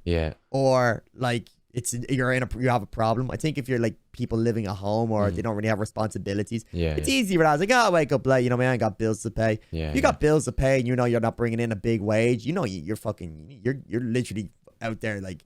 It's like sink or swim. You're like, fuck, I need to make sure like I'm going to be trying to earn a decent wage here. Like you're out there working because, you know what I mean, that's corny as it sounds, you're working like for your family because you legit need to pay bills and whatnot. So for me personally, I'd be more motivated rather than that. Crazy. All right, well, let's wrap up the last question. Fucking hell, we've been talking for 1 hour and 40 minutes. Let's go with the last question. So my last question was really asking for advice, right? Because this is aimed at kind of streamers who are a little bit off the ground, a bit past the basics. I just wanted to hear like some your thoughts or advice around like hitting that wall, right? Hitting that wall in growth, hitting that wall in motivation to want to start streaming. Like has that happened to you before? Because I think there's all people, the growth is not linear. Like, has there been a point where I don't know, maybe it's not, maybe you haven't, but like, you know what I mean? What's your advice for if you hit that wall and kind of, how do you stay motivated? If you tell me that you've not hit that wall, tell me how you've stayed motivated. I'm motivated because if you really want something, that should motivate you enough, you know what I mean? If you want this enough and you hit a wall, and you should never consider, if you want it enough, the thought of quitting never will pop in your head. If you want it that much, you'll never pop in your head. If you be motivated because you know you want it. If you want it that much, then that should be enough motivation alone to say, fuck this shit, no, we're going to keep going, we're going to keep trying. try different things, come up with new ideas, keep posting content. It's very easy. Like everyone hits a wall every once in a while. Everyone hits a wall. But you just got to keep that motivation going how much you want it. Just look at other people around you, see how they're doing. Like just use it as inspiration to say, no, we'll get there at one point. Just keep your head down and work. And asking for advice. Asking for advice is kind of, if you're only starting streamer, you're only a very new streamer, you're only kind of pulling in like less than 10 viewers, it's very hard to kind of go to other streamers, experienced ones, and ask for advice, because very few will actually take the time out of their day, unless they kind of know you on a community standpoint. Like, if someone who was in my community, like, they were like a lot, like, if I knew them pretty well and they came to me looking for advice, I would take the time out. But if it was just some random geezer, just kind of, hey, maybe he's in my stream once, he's like, hey, can you come look at my stream and check it out? Realistically, I'm probably not, you know what I mean? I don't have like a personal relationship with that person. I'm probably not. Maybe it depends. If you call me on a, depends if I have time. It just depends what time you call me. Yeah, maybe it's just at the right time. It's like, okay, I'll check it out. But I'll always give time to the person in my community and stuff like that if there was. I'm like, yeah, no problem. Of course, I'll help you out. So you kind of need to, you'll never really get advice off just some random geezer just walking up, or just ask them or DMing them, can you check my stream out? Ask your friends. Look at other streams, just compare it against it. But try just people, if you watch other streamers and you're good friends with people there, just definitely ask them, just, hey, what do you think's going on, or what do you think I could do different? It's I said, but it's a very saturated thing. Like streaming isn't what it was 5-10 years ago, where it wasn't as many people. Like, you could literally have a PS4 and there's a button on your PS4 to go live on Twitch. So like the barriers of entry into this streaming world are very, very, very small, which is oversaturated the market completely. So it's very, very hard to get out of the stables. The first 20 viewers you try get will be the hardest 20 viewers you've ever tried gotten. So, but once you get that 20, it's easier to get the next 20. And once you have that 20, it's easier to get the next 20. So it's like a snowball effect. Once you get more, the more you're on kind of front pages, the more the algorithm kind of caters for you a bit more. So yeah, that first 20 is always going to be the hardest 20. And that's where most people give up, because the work for them, like, it's really hard to do. But it's kind of nearly good in a way, you know what I mean? It's like Twitch nearly saying, look, if you want to do this, you got to work for it. And they kind of really make you grind for that 20 viewers to really see if you got what it takes. Because if you got what it takes, you'll get it. You know what I mean? And the people that don't have what it takes, they'll fiddle out. You know what I mean? It's as harsh as that sounds. People think that streaming is just, I'll go live, play games, and millions of people watch me. And unfortunately, it's not. It's you gotta, maybe you got away with that a couple of years ago, but not anymore. You really gotta put yourself out there. You gotta be entertaining. Unless there's always the exception. Unless you're that 0.01% who are cracked at the game. Unless you're that type of person, then you'll blow up. But unless you're just like anyone else, like the other 99%, then you gotta be putting yourself out there. You gotta be entertaining. You gotta be energetic.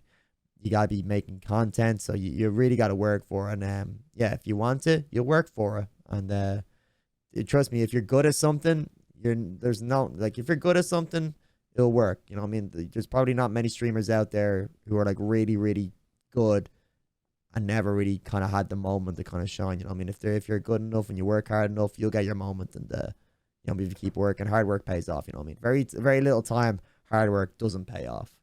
It's a very cruel time when hard work doesn't pay off. But majority of the time, if you work hard enough, it will pay off. It will pay off. So just work hard. Yeah, I agree. Work hard. Work hard for a long period of time. I think. No, it's something that could take a year. Yeah. Could take a year. People want it like that, though. People want it like that. I think that's the problem. That's the problem. It's impatience. You gotta be patient. You gotta want it. As I said, I'm 2 years at it now. You know what I mean? I'm 2 years at it, and like I'm still like, you know what I mean? That's too long for a lot of people. That's if they haven't got it in 2 years, then I'll tell you a harsh truth. The streaming game, right? I'll keep it a G. I was on I think the most amount of subs I've ever had was like 800, maybe close to 900. Which isn't too bad. I see people around me and they're already on they get like a couple of thousand. Some people are less viewers than me and they have like 1,000 odd, stuff like that. My subs for like July dropped drastically. I went on holidays in June, so I missed like a week. And then like my sub count late June, early July been awful. My sub count dropped back down to like 400 odd. I watched the video. I don't know, as I said, I don't really mind. I'm pretty financially stable. I'm not worried about it. It's not nice. Is it a nice feeling? No, I'll be honest with you. You know, I mean, it's a bit kick in the dick. You know, I mean, it's a kick in the dick, especially when like you're gone down pretty low. But another kick in the dick was I went then, I watched a video. I was just flicking through my YouTube. I clicked on a video. It was from 9 months ago. And it was a video taken from my stream. And it had the sub count in. And the sub count was actually 450. And I was like, holy shit. I had more subs 9 months ago than I did today. And yeah, you know what I mean? That's the reality of it. You know what I mean? I'm 2 years at it. And you're nearly where you were 9 months ago. And but like, even though I have more viewers and stuff like that, you know what I mean? So just sometimes it can take a long time. You know what I mean? And some people might have been really demoralized by that. I see it as, oh, fuck it, just gotta motivate myself, gotta turn up, gotta just keep going and just work hard. So, you know what I mean? It's a little thing, you know what I mean? Not everyone's a steady growth. It's a wave. You get your ups, you get your downs, you get your ups, you get your downs. You know what I mean? And it matters how well you handle your downs. Handle your downs well, you be Gucci. Some people don't handle them well. Then they go, I'm taking a week or 2 weeks off streaming. And they take 2 weeks off streaming. They come back, there's not many viewers there because they've gone somewhere else. And, you know what I mean? Then it just gets themselves in a tangle web. Consistency and hard work is key. I have never, 3 days a week, I've only ever missed. Even when my baby was born, in fairness, I always get preference to the baby. The missus is like, no, you can go stream, it's okay. I still try to do 3 days a week when she was born, but obviously I wasn't forcing it. But I think I've only maybe, yeah, I only ever, no, even when I went on holidays, I still didn't try not miss my streams. No, even 3 days a week nearly for a whole year straight, or a whole 2 years straight. I've tried my best to keep it that way. Maybe there's been 1 week where I did 2 streams just because maybe I got sick or something like that. But I've always tried to keep it. So consistency is key, and hard work. So yeah, 2 key things. Well said. No, I agree. Yeah, everything you said makes sense. You just people don't want to hear the hard truths. Unfortunately, I think there's no magic. There's no magic formula to this shit. There's no magic formula. There isn't a magic formula. Like, no, there's no magic formula. It's hard work. It's hard work and some consistency. You know what I mean? And some people are made out. Like I've always been a hardworking person. You know what I mean? It's just the way I've been brought up. I've always been brought up in a way like if you want something, go work for it. I've had a part-time job since I was 16. I was never just given money. I had to go like earn money. It was very hard for me just to get money off my dad. He's Scottish, so he's stingy.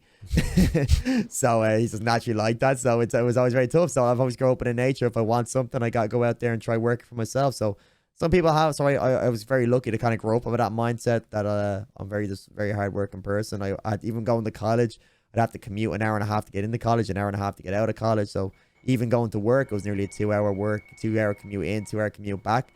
So it's just hard work and stuff like that. So I know what hard work is. So I ain't scared of it. So it's kind of molded me into the kind of stuff I need to kind of be successful, hopefully in streaming anyway. So yeah, it's good. It's important the hard work and consistency is a key in your success. I'm sure any top streamer would say that. No top streamer will go, don't work hard. They'll all say work hard. Yeah, I agree. Anything more to add to that? I think we've covered a lot. We have covered a lot. Whoa. We have. No, I'm good. All good, I bet. Well, I just want to say thank you so much for your time, for your patience, and for your words of wisdom in everything that we've spoken about. I really enjoyed having the conversation. And the first one, I think it went how I wanted it to go. I think the conversation was pretty natural and flowing. I hope for the people watching who are streamers will gain some value and inspiration. Just before I wrap it up, like what if you could tell what days and times do you stream? Yeah, I stream every Tuesday, 8:30 p.m. British Standard Time, Thursday same time, and Sunday same time. So Tuesday, Thursday, Sunday, 8:30 British Standard Time. Capatain Sexsea live is the handle. Nice, and I will drop the social links for you in the comments. So yeah, TikTok, YouTube, Instagram, Twitch, all of that. So yeah. Let's wrap it up. Thanks for being on the podcast. I really enjoyed it. And thanks to people watching. If you watched all of it, then fair enough. I'm going to clip this up and put it into smaller bites as well. But yeah, thanks everyone watching. Hope you enjoyed it. And I look forward to seeing you in the next one. Bye-bye. Bye-bye.